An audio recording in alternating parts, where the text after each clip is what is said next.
Chancellor, Vice-Chancellor, members of Senate, fellow graduates, ladies and gentlemen.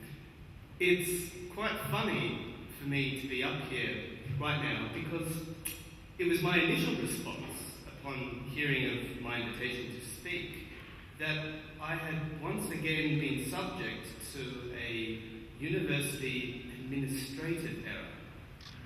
Now, don't get me wrong, dear Chancellor, Vice-Chancellor, members of the Senate, ladies and gentlemen, I love our dear university. I love its hallowed halls and its search for wisdom, and I would unhesitatingly defend her honour through battle with fiery beasts of fantasy. But I think that tonight's graduates, I should say, they should receive some fine honours for their mastery of what is possibly this world's most complex and challenging tasks involved that they've had to endure in their rites of passage, such as negotiating pink forms and prerequisites, theme passwords, and having to deal with flaming sub-deans with giant fangs and claws. They've all seen them, so you're missing out on something spectacular. Anyway, my respect for an administrative system that must see thousands of students from application to enrolment, from examination to graduation, it's of the highest order. My respect is actually scientific. I wrote my honours thesis in a field called complexity theory, which qualifies me to do pretty much nothing, except I can say with expert status that nothing's perfect. No system is perfect. So I'm quite contented as a scientist that, for instance, the university decided several years ago to award me with the first year psychology prize, even though I had never enrolled in any psychology, let alone sat any exams. Indeed, it was my mother at the time who advised me that the ethically correct thing to do was to inform the registrar's office of this fact. But I protested with the scientific reason. I said, no system is perfect. I should accept the award. I lost the argument, by the way. Some of you might be wondering, though, what complexity theory actually is. Well, I can tell you, after a year of research, I am still wondering what complexity theory is. But tonight, I stand here as a representative of my distinguished colleagues who have studied and excelled themselves in fields essential for human endeavour: our health, our society, our environment, our infrastructure, our children. While I have pursued research in what, in my opinion, is probably the most vacuous of academic fields. What's more, people who profess to be complexity theorists, typically, they don't have anything useful to tell you. So this was my first piece of evidence that an administrative error had been made because, ladies and gentlemen, I am a complexity theorist. But this time, my mother has been entirely unswerving in her belief that I am the deserving recipient of the honour to speak. Tonight, all my fellow graduates face this kind of unrelenting, familial unswervingness, this familial pride, and you all deserve it. We all deserve it, except for me, though. And to prove that I am an imposter, I should say, I'm presenting you the final and conclusive piece of evidence here tonight. This here is the last page of my honours dissertation. I've been arguing for about 50 pages about the informational relationship between two competing descriptions of the same physical phenomenon.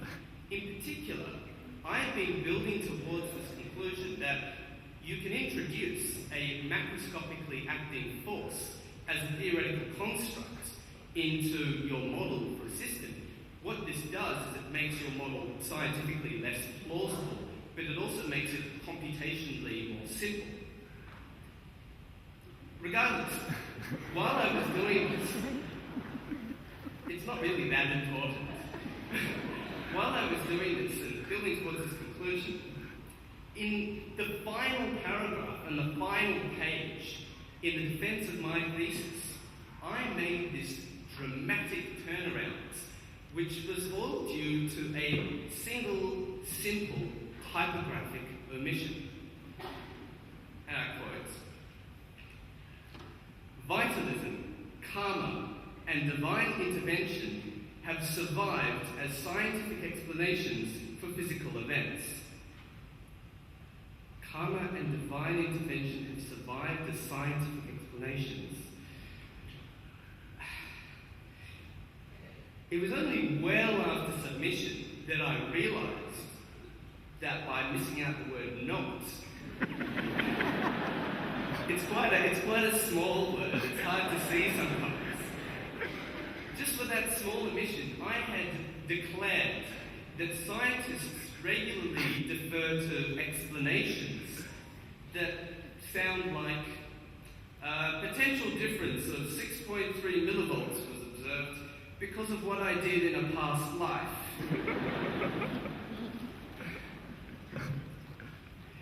You know, I was going to take that point and make some remarks about how the small mistakes we make and as students that's part of the learning process, unfortunately for me at the very end of the learning process, and make some conclusion about how my mistaken invitation to speak was probably because no one bothered to read my thesis and everyone just assumed that it was good. I was going to go in that direction, but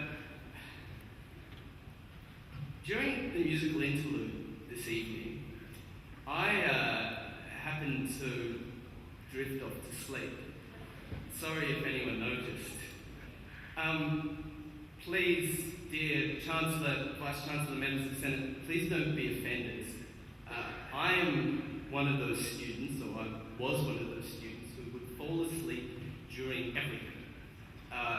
Lecturers recognise us by this glazed over look that we have typically at 8 o'clock in the morning, but sometimes all day. And we, students like me, we slept through classes, laboratories, tutorials. I slept through a tutorial where I was the only student. We sleep during exams. I've seen it happen. And I've slept through all of first year maths. But anyway, getting back to the point, during my nap tonight, I had a dream. No, I haven't always wanted to say that. It was just a little dream, and kind of a funny dream. I dreamt that actually the university had bothered to read my thesis, and the reason for me speaking here tonight was that the university was in fact endorsing this bizarre karmic scientific, let's call it karmo-scientific worldview that I somehow managed to champion. And, I mean, I'm awake now, I think, but it doesn't seem like such a crazy idea after all.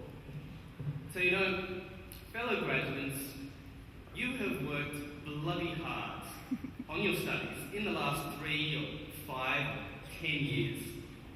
I am here tonight to declare to you that scientists have proven that there is a cosmic law of the universe that ensures that your hard work at this fine university will causally result in a lifetime of intellectual